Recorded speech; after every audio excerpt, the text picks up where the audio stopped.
From the News Channel 5 Network, this is MorningLine with Nick Barris.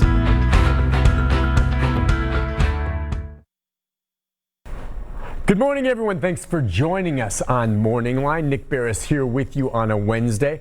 Kind of clearing my palate. Sometimes we bring into the break room here. There's a skeleton staff here at the station, of course, but snacks and different coffees and things like this. And there were some K-cups, and I didn't look close at it. And I just popped it in there to grab some coffee before the show. And yeah, it's pumpkin spice.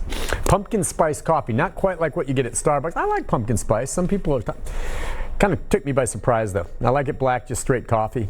It's a dessert coffee. Anyway, we're not talking coffee this morning. We are talking, however, about the holidays to a degree, and it comes up every time during this year, this season rather, how folks deal with the holidays. And this may be more unique than any holiday we've ever had in U.S. history because of this pandemic and how people are dealing with it. Everything from the stress of just dealing with the pandemic to the possibility that you may have a loved one that's sick or ill or possibly, social isolating away from everyone. So you're not going to be able to see family members, kind of like what we went through with Thanksgiving, and it continues into the Christmas holiday. And how you get through this psychologically, the issues people maybe are dealing with. And you're invited, of course, if you have issues you're dealing with, to join in the conversation this morning with us, because we're just going to explore those things that we all have to deal with during the holidays. And I think everything's magnified this time around. Dr. Lloyd Williamson is joining us this morning, and it's really good to have her. She's the chairperson of the School of Psychiatry at Meharry Medical College. So she knows of what she speaks. As a psychiatrist, I imagine you hear about these issues and people dealing with it. Would you agree that this holiday is going to be unlike any we have seen, at least in our lifetimes? I agree totally. This year has been unlike any one that we've seen, and every month there's a new experience that we have to deal with. So we're dealing with it individually, we're dealing with it as families, we're dealing it with and businesses, professionally, so it is unlike any other. Well, I want to say that we're not only going out this morning on the Plus, but we're also streaming live at newschannel5.com on Facebook, and I'm following along there if anyone has questions or comments. So it is different. And would you say the biggest difference going into this, aside from the overriding dark cloud that hangs above us because we know there's a pandemic out there, is the fact that this holiday, much like what we've just gone through with Thanksgiving, is the fact that we may not be able to be with the people we want to be with during the holidays like we have in the past? That's correct. And the term that we frequently hear is social distancing, and everybody's trying to social distance. What we really are doing is physically distant. Right. And it's important for us to still stay socially connected as we have to be physically distant to protect ourselves from contracting the virus. So is there a way, I guess, to bridge that for folks? Like, for instance, my parents live in Boise, Idaho. I typically don't see them anyway during the holidays. I go out not long afterwards, but they're in an assisted living facility. My brother lives out there, and he's not able to get in to see them, all right? It's locked down as it should be for safety reasons, and a lot of people may have loved ones, especially elderly, that are either at home staying in. My worst nightmare would be to go and visit someone elderly and somehow, without knowing it, maybe being asymptomatic, and passing it to them, and they die. I mean, that's where I think, okay, what's my sacrifice this holiday? That's it, and that's a small price to pay if I know that my parents are safe. Right. So what we really have to understand is the importance of delayed gratification. So being able to delay some things that we normally do, some things that are important. Connection with family is definitely important, but is the risk worth spreading the virus? And most of the time it's not. And so what we have to do is find other ways to connect. Frequent phone calls, if people are able to use video conferencing, sure, either through computers or through the phone, just use those experiences. If you're local and can go to the facility and stand outside and wave and put up posters and blow kisses, do those things to be able to connect. You know, the holidays, everyone talks about it being a joyous time. For a lot of people, it can be a sad time. That's just the fact. You know, the media and commercialism pushes, oh, what a great time the holidays are. It can be a bummer for a lot of people as well. It just is. You know, I have friends, and I've probably felt that way at times, where I just wish Christmas, you know, would hurry up and pass so I could get back to living the way I was beforehand if I was out and about working somewhere where I was alone. You know, so it's hard enough then. This makes it even more difficult. So when folks are dealing with depression, you can rationally say, I'm doing the right thing to stay safe for me and everyone else. But how do you deal with that depression when you're on your own? Aside from trying to find ways to connect, it's still not the same. What are you hearing from some of the individuals you talk with, and how do you help them?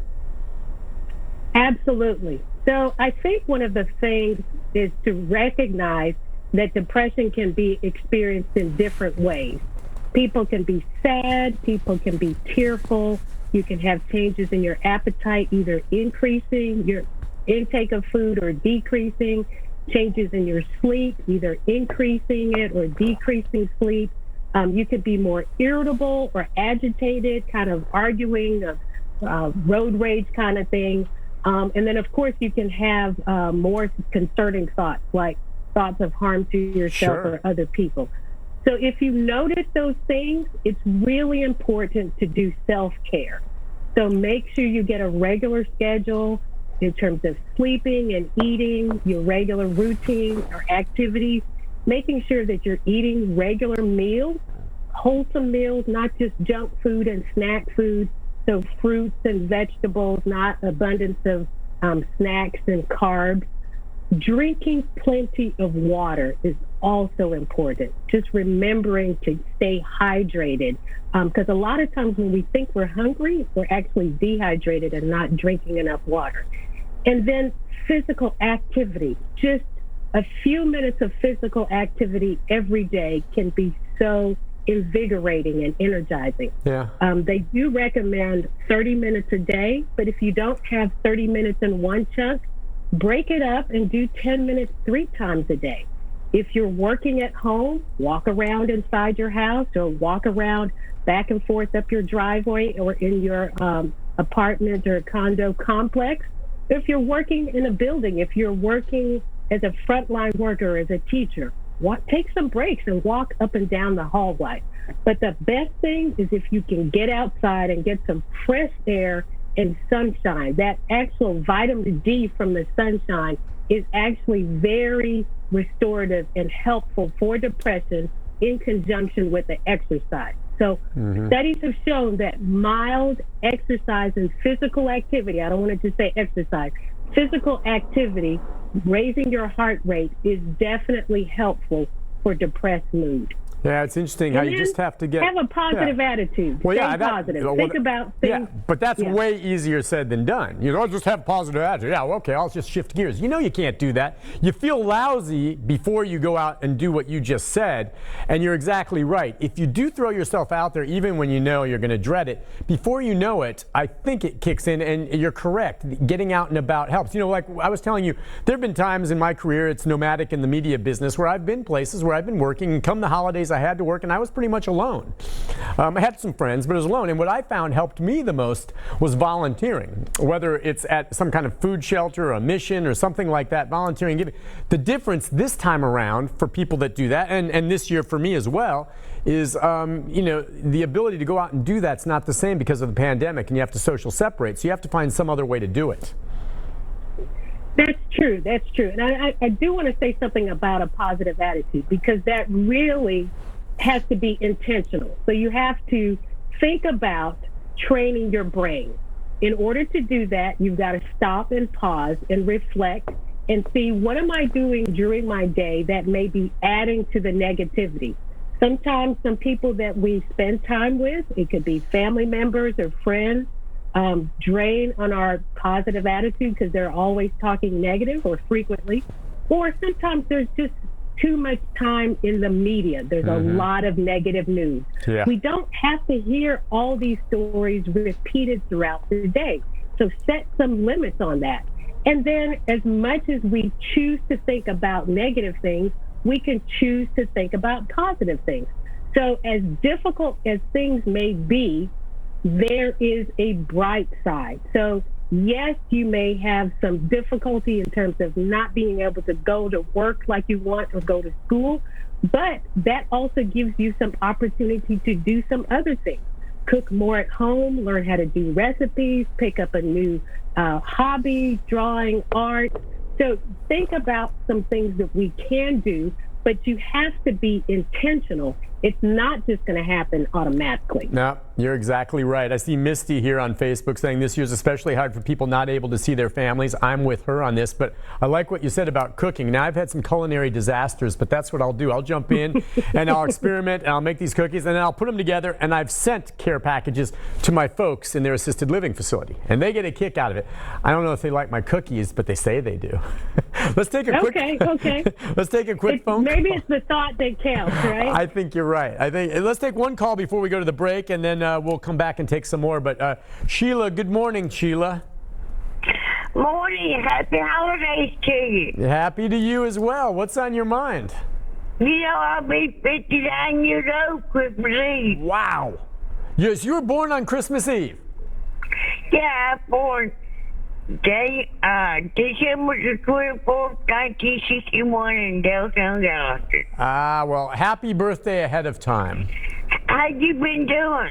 I have been doing good. It's good to hear from you. I'm glad you called in. Are you going to be kind of on your own this holiday, or will you be with some family safely? I'm going to be with people. You look very handsome today. Sheila and I go way back, and she's absolutely, well, I see. I pulled out my red vest today. You and I are both wearing a nice colored to red. Listen, Sheila, it's good to hear from you. We have to go to a break, doctor. When we do come back, we're going to take more phone calls, and we'll discuss more on this. To give people more options, and just recognize that, you know, if you're feeling a little down in the dumps, a little blue as the holidays, it's normal for a lot of folks, and there's ways, though, around it, and that's what the doctor will help us with right after this. Stay with us.